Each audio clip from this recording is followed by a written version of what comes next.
let's just start. What is a dynasty? What in the NFL is a dynasty? So I want to know your definition. Talk to me. So I think that when we're talking about dynasties, it cannot be, you have to have championships, obviously. And I think it needs to be 3 championships in a matter of 6 years. I think that's the kind of max that you can have. And there's a little bit of nuance to that as well, because if you kind of go in and out and have quarterback changes or head coaching changes and the cast and the characters aren't necessarily the same, I don't think that we're talking about a dynasty. I think you need to have a run of success that has gone at least 6 years and that has produced multiple Super Bowls. In my opinion, that would be 3. I think 2, maybe sprinkled in with a couple appearances, you could kind of maybe talk me into that. But I think it needs to be an overwhelmingly, you're winning 50% of the time over a 6-year stretch with the same quarterback, with the same head coach, relative same cast of characters. So, and I mean, I guess we'll talk about this when we get to the Chiefs part of this dynasty. But that 3 seems to be a key number because the Chiefs are going for their 3rd Super Bowl win up here, 3rd win in 5 seasons.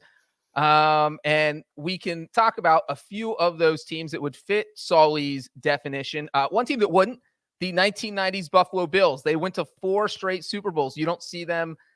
No dynasty because no titles. No. And I think that it's very important that we have a very high bar of what we call a dynasty. I don't think that the NFL should get into the NBA Hall of Fame kind of category where everybody gets in, everybody's called a dynasty.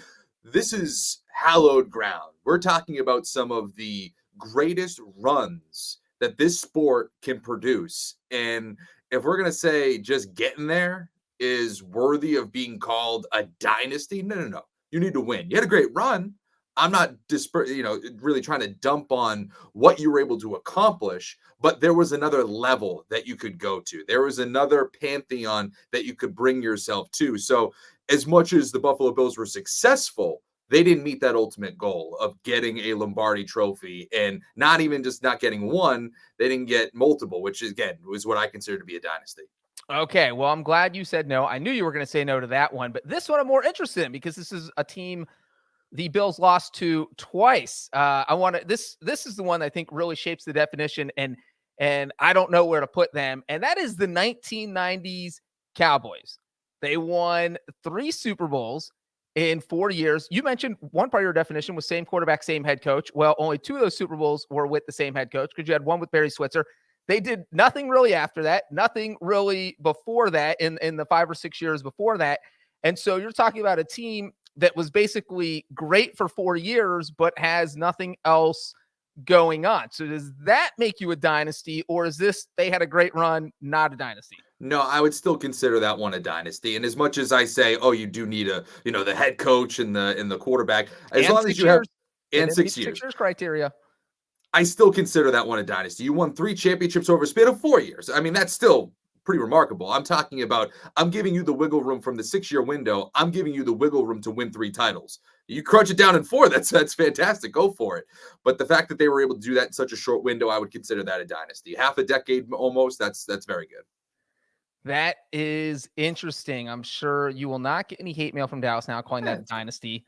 Unlike you will from this morning's Emergency Dan Quinn podcast, where you said the Cowboys are going to finish in last place in the NFC East next year. That's exactly what I said. Can you, what do you feel about dynasties as they happen? I mean, you're the Patriots fan. When did you start thinking, man, this team might actually be a dynasty? I mean, it's interesting. I mean, obviously, when they win the second one, and you're like, because you got to remember, they weren't that competitive in 2002. I believe they missed the playoffs. And so, you win that one in 2001. It's just a remarkable season. Bledsoe goes down. Brady comes out of nowhere. And you're kind of still trying to figure out who you are. Brady comes in 2003. They go back to back in 2004. First time we've seen that. We haven't seen it since. That is when you start to say, okay, this team is certainly a dynasty. And it's tough to use the Patriots as a comparison because, and we'll talk about it. I mean, they just go so long, so it kind of changes the definition. A lot of people say that, oh, it was actually 2 dynasties, or whatever you want to call it. That's neither here nor there, really. They're just a tough team to kind of use as the example because we haven't seen it in that long of a stretch.